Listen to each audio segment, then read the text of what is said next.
two, one, zero.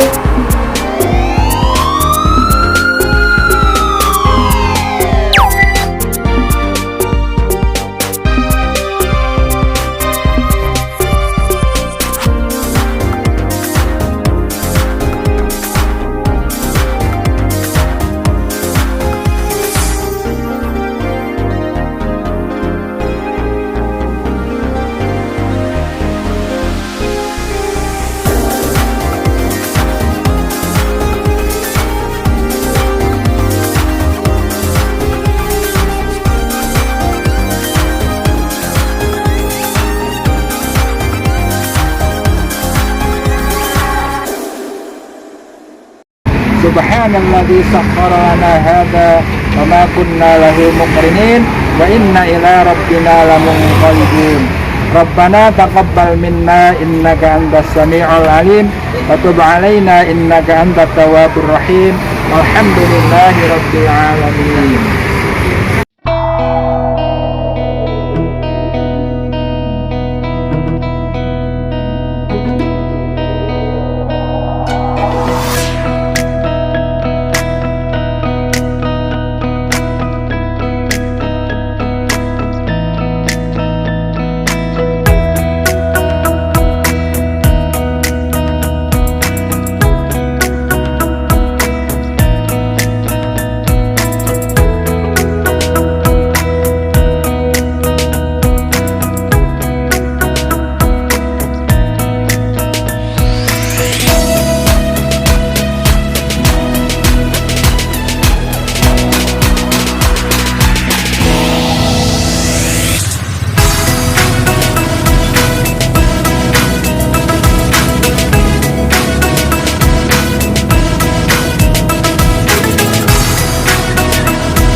Kalau untuk memulai usaha ini saya rintis mulai tahun 96.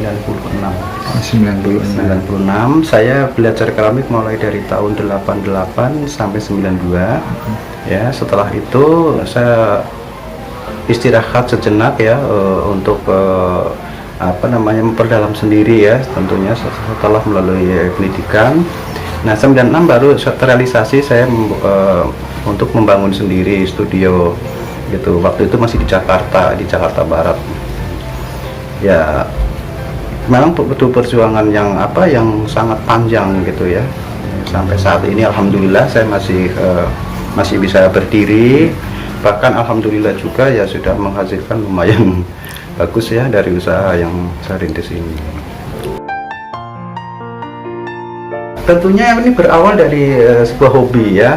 Kebetulan hobi saya dari kecil memang bermain tanah liat, yang pada akhirnya saya bercita-cita ya untuk menjadi orang yang bisa mengelola tanah liat ini, karena negara kita ini kan kaya akan bahan baku ya. Diantaranya tanah liat ini akan terdiri ada di beberapa wilayah ya, hampir semua wilayah sebenarnya ada tanah liat.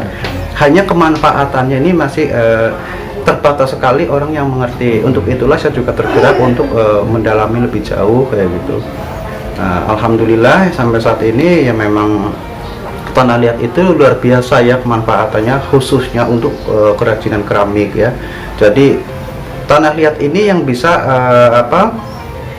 dibentuk berbagai bentuk dan keperluan ya, diantaranya kalau misalnya untuk kebutuhan rumah tangga seperti gelas, piring, mangkok dan sebagainya, untuk barang pakai, untuk barang hias seperti lampu gantung, lampu dinding, bahkan wastafel ya, bahkan untuk mosaik untuk dinding, itu semua sudah saya buat dengan tanah liat tersebut.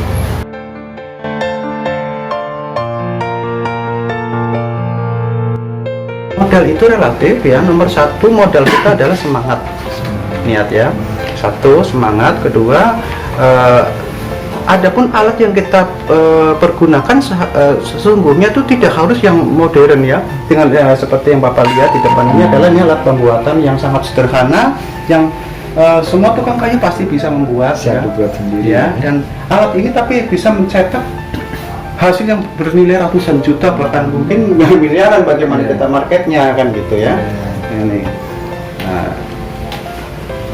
hal yang termahal di dalam dunia keramik ya, ini adalah di bagian pembakaran tunggu ya. ya, karena ini kita bermain dengan bahan-bahan yang tahan api untuk temperatur 1200 derajat Celcius.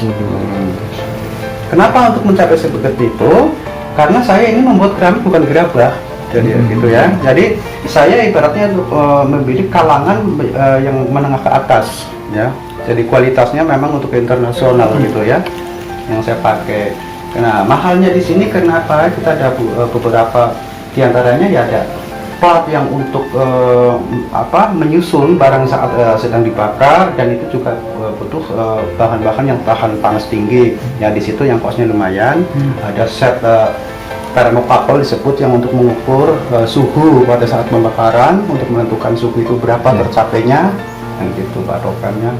Itu aja. Tapi kalau menurut saya ya kembali ke masalah modal, nomor satu yang penting tempat juga nggak perlu besar-besar seperti yang Bapak lihat sekarang.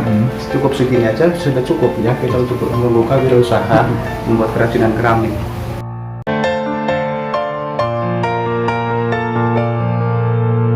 Saya sebenarnya untuk di studio ini saya cukup cuma 3 orang yang ada di sini, tapi di tempat lain saya juga ada tempat produksi untuk massal ya. Produksi massal untuk lokal itu kurang lebih ada 7 yang membantu kayak gitu, tapi tempatnya tidak di sini kan gitu. Jadi di sini hanya untuk studio pribadi sebenarnya. Jadi untuk menerima tamu kunjungan yang pengen melihat prosesnya cukup di sini.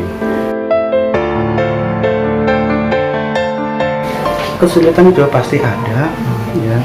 Di antaranya saya seringkali menemui kesulitan di dalam bahan baku, pada khususnya dalam musim hujan ya. Karena ini kan misalnya kepada pengeringan persoalannya gitu ya. Saat bahan baku saya kurang siap oleh karena penghambatan pengeringan oleh karena cuaca gitu, maka dipastikan itu kan juga akan ada keterlambatan untuk mencapai target ya yang dijadwalkan itu. Nah itu diantara kesulitannya.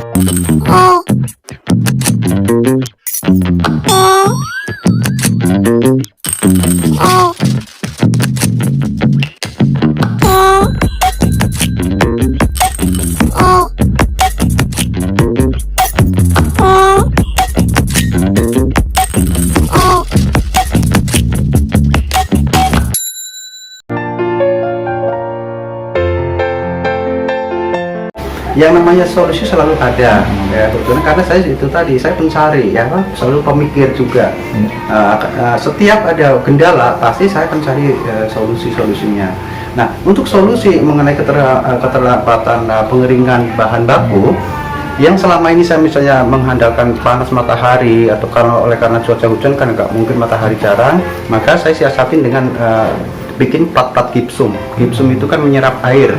Nah, cairan itu saya taruh di atas gipsum, maka dia jauh lebih cepat daripada panas matahari.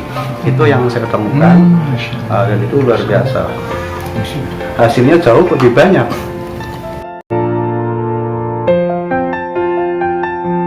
Pada waktu itu saya kan melalui kita buka buat web ya, website gitu. Untuk beriklan lah ibaratnya gitu. Kalau apalagi zaman sekarang ini kan udah era digital gitu. Jadi sebenarnya untuk market pun udah nggak begitu sulit. Jadi di mana sekarang kita bisa membuat karya atau sebuah produk, kita cukup foto, kita upload ya, mau di Instagram, mau FB segala macam. Ya, disitulah kita menjaring konsumen.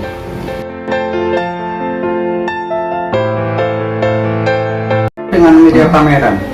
Iya, pada waktu itu ya kita pameran gitu. Hanya untuk kebelakangan ini jarang sekali memang pemerintah juga untuk mengadakan pameran itu ya, mungkin faktor apa sih namanya yang memikirkannya belum 100% ya.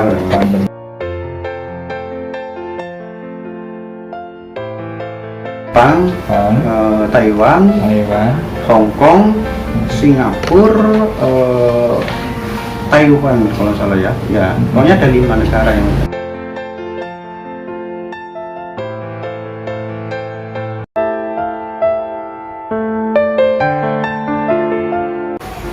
ya, nomor satu pasti kita harus mengenai mutunya juga ya. Mutu itu nomor satu. Kualitas barang kita ya, itu tadi jadi temperatur yang saya pakai juga kenapa mencapai 1200 itu adalah temperatur yang udah tingkat internasional ya, standar internasional 1200 derajat. 1200 derajat. Nah, kenapa harus segitu? Pada saat 1200 derajat minimalnya atau lebih gitu, itu sudah aman dipakai untuk perangkat minum, makan, itu udah aman. Di bawah itu kita masih belum berani, karena apa? Itu racun itu masih bisa bereaksi. Gitu.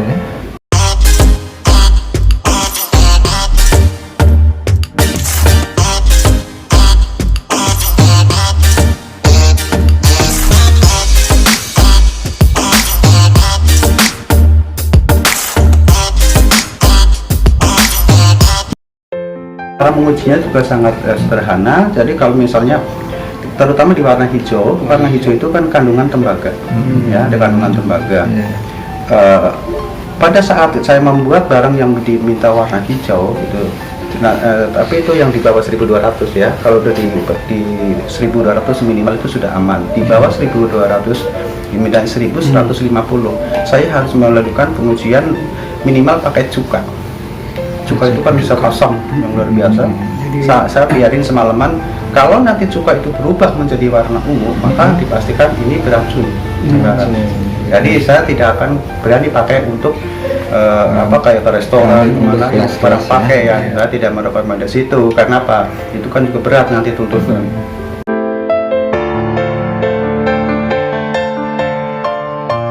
Kalau keawetan yang namanya sih barang keramik ya, minimal kalau udah 1200 ini tanah liat ini sudah berubah menjadi batu, maka sebutan dalam keramik ini untuk tempat ini kan stumber kan gitu ya kan gitu.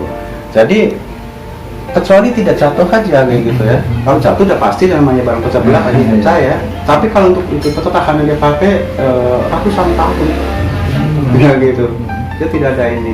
Satu-satunya coba media tanah liat ini sebenarnya dibanding dengan bahan apapun, contohnya misalnya kita main dengan besi baja sekalipun, baja ada saatnya dia kena karat, betul? Maka cat nempel di baja sebagus apapun, kalau catnya bajanya berkarat maka catnya pasti rusak.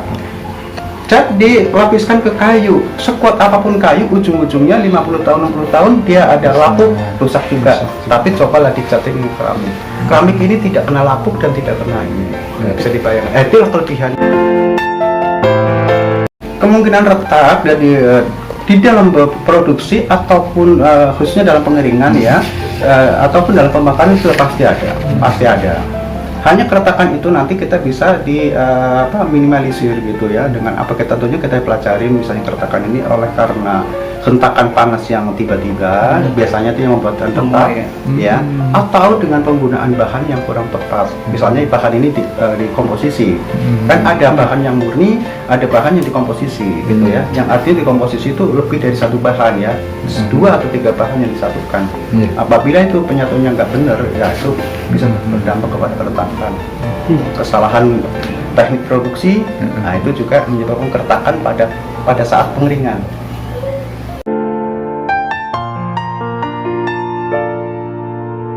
Kalau jenis tanah yang selama ini saya pakai untuk wilayah Jawa Barat ya, Jabodetabek khususnya, untuk yang mencapai 1.200 ya baru ada di Sukabumi ya, Sukabumi untuk wilayah Jawa Barat. Tapi kalau untuk wilayah-wilayah yang lain, Jawa Tengah juga ada, cuman karena kita kan yang terdekat ya Sukabumi. Paling bagus kualitasnya. Iya, itu sudah internasional karena itu yang dipakai industri besar seperti Surya Toto, KIA ini pembuat ubi. Itu satu jenis dengan tanah yang saya pakai, satu lokasi. Itu tanah murni. Murni tanpa campuran apapun. Gitu. Tapi juga ada bahan yang harus dicampurkan ke bodi.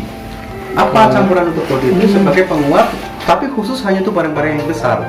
Barang-barang besar yang kategori diameter 30, tinggi 40 itu sudah mulai kategori besar, maka diwajibkan untuk memakai tulang tambahan ya. Tulang dalam ini bukan tulang ini, tapi adalah penguat lah ya, bisa dengan pasir kuarsa.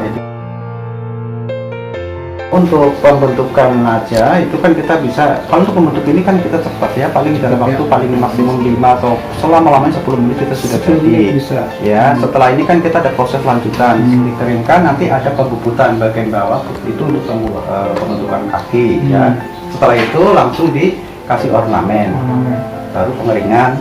Setelah pengeringan masuk pemakaran pertama, keluarkan lagi, diglasir, masuk bakaran kedua, keluar, itulah siap dipasarkan. Jadi setidaknya prosesnya itu butuh waktu minimalnya itu 4-5 hari. 4-5 hari. Betul, untuk proses dari pembuatan sampai barang ini siap dipasarkan.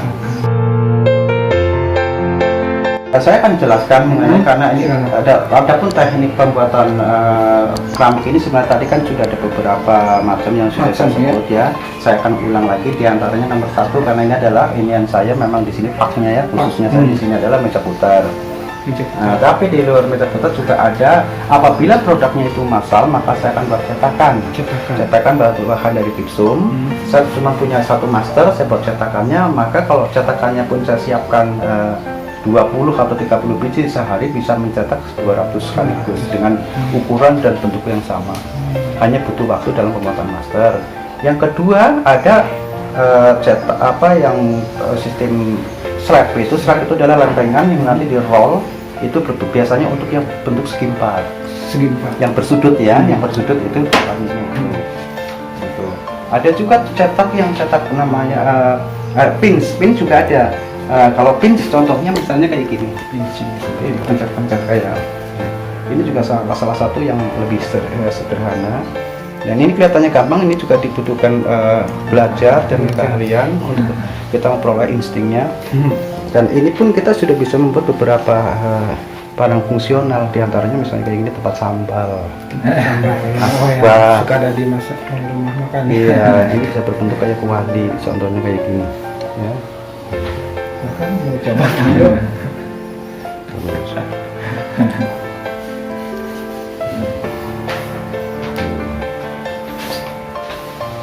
Oke, udah jadi tempat sambal ya. Ya kan? Sambal itu. Nah, saya akan perlihatkan cara penggemblengan ini. Ini cara mengeluarkan udara yang ada yang terjebak di dalam bahan ini. Iya. Iya. Ini proses awalnya.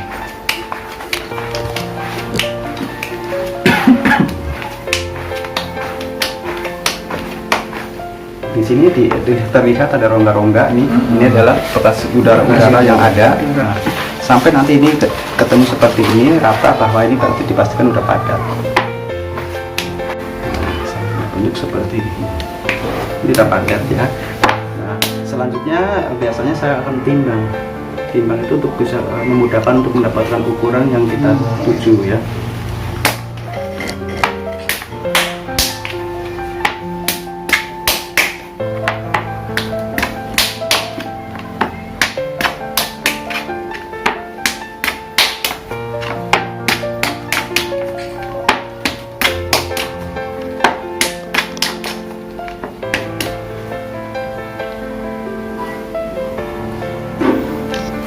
Kilo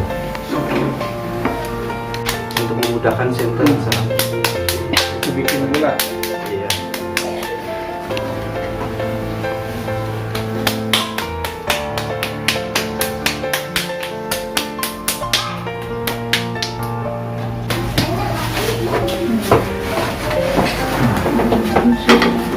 Ini alat yang sangat sederhana. Ini adalah ukuran. Ini menunjukkan diameter ya, lebar. Ini untuk kedalaman, untuk tinggi. Itu sampai ujung ya, bawahnya. Sampai di atas top. sini. Ini contoh. Kan untuk patokan. Kalau persis sekali nggak mungkin, karena ini kan handmade. Nah, sip. Langkah awal kita padatkan dulu di atas meja. Kita putar pelan-pelan. Setelah ini ada di tengah, kita mulai tangan harus selalu basah.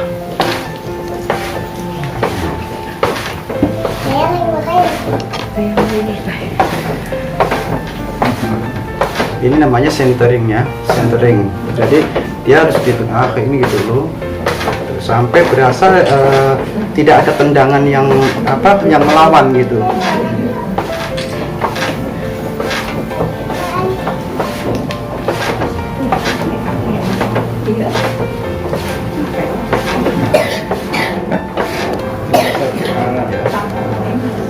Nah, setelah kita centernya berasa sudah aman, sudah nggak ada dia ngelawan gitu untuk nendang-nendang kayak kita habis ya, taruh teknik kedua kita mulai proses pelubangan, buat lubang ya. Tentunya kita sudah perkirakan untuk dapat dasarnya tidak langsung jebol gitu.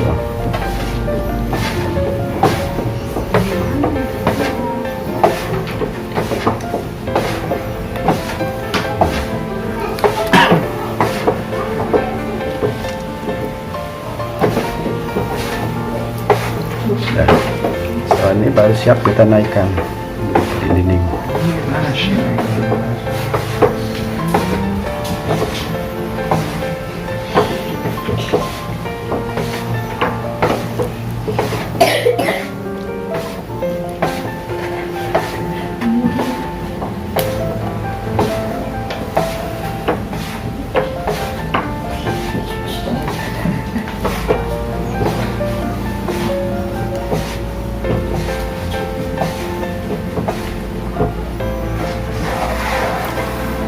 Cek dulu ukurannya ya kan, tapi ini kan cuman kurang lebarnya sedikit.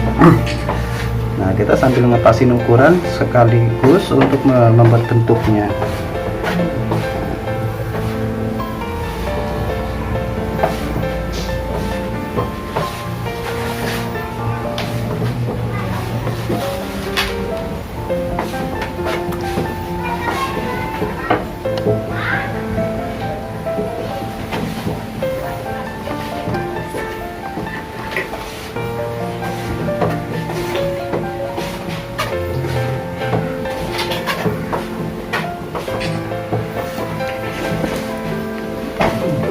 Alat-alat yang saya pergunakan pun sangat sederhana. Ini alatnya ibu-ibu untuk nyedok nasi ya. Ya, ini garisan yang ya harganya sangat murah sekali ya, tapi ini lumayan untuk pembentukan, untuk membuat tikungan ya, untuk dia membuat lekukannya jadi bagus gitu ya, lebih cepat. Nah, dibanding kalau kita bentuk seperti ini kan nggak akan mendapat ini, dengan alat sederhana ini mempercepat.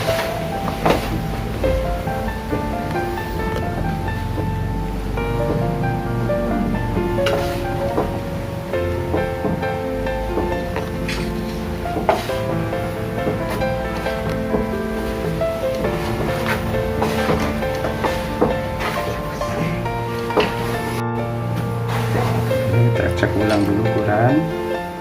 Oke, tuh, pas ya, tinggi dan ininya sesuai. Tinggal menggunakan bentuknya yang sedikit.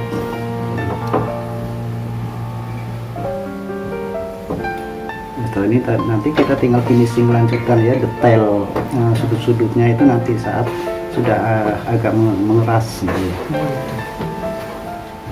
Ini namanya buksir, ini untuk mengambil bagian bawah ya.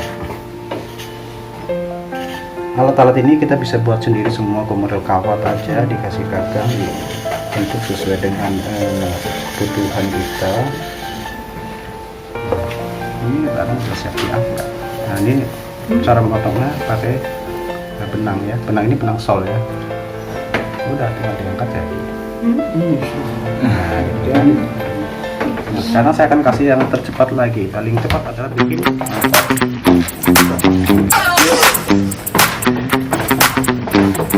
Silakan kalau mau dihitung dengan menitan kira-kira berapa menit untuk satu mangkok ini.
Bikin ini ada order ini 10, bikinnya 12 buat latihan dulu saya, barangkali ada ketinggalan.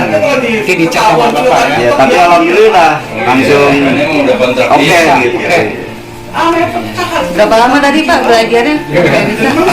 Cuman kalau belajar kayak ini 2 hari. 2 hari. Cuman langsung sambil kerja langsung lancarin lagi. Belum bisa Nunggu kering juga ya. Iya, nunggu 1 hari 1 malam. Model ini kan dapat bikin dari tadi ya, pagi. Besok Besok bisa. kering. Oh iya. Berapa ini? Dikerjakan. 96. Ini maksa, ini saya jemur di atas. Tadi ya. Iya. Ini barengan sama ini ya. Iya, Pak. Nah, bawa aja ke atas biar bisa. Kenapa nggak langsung dijemur ke atas semua gitu Pak? Ribet ya, repot. Iya, maksudnya kalau untuk dijemur langsung matahari pada pecah, pada retak.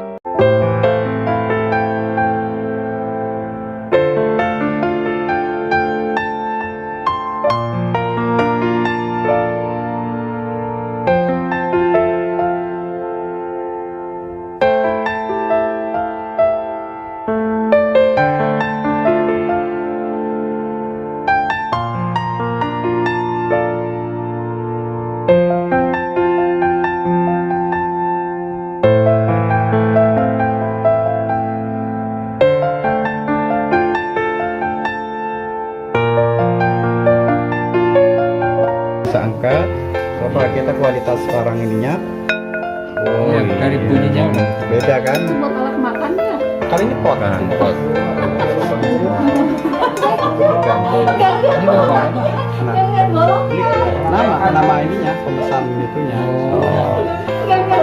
Ini ekspor juga Pak? Baru mau kalau ini, tapi ini untuk lokal aja masih keteteran ya. Jadi tapi Singapura udah minta gitu. Cuman kita karena keterbatasan itu tadi. Ini ada berapa biji, Pak? Oh banyak ini, Mbak. Ini semua 100 ada ini. Mungkin. Itu yang gantung nanti ada tambangnya. Handmade semua ya? Iya.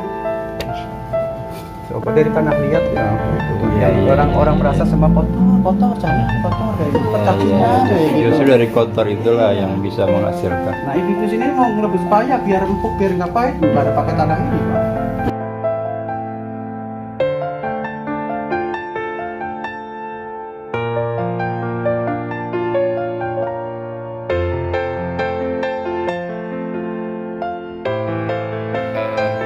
Proses penyerahan bingkisan dari sekolah.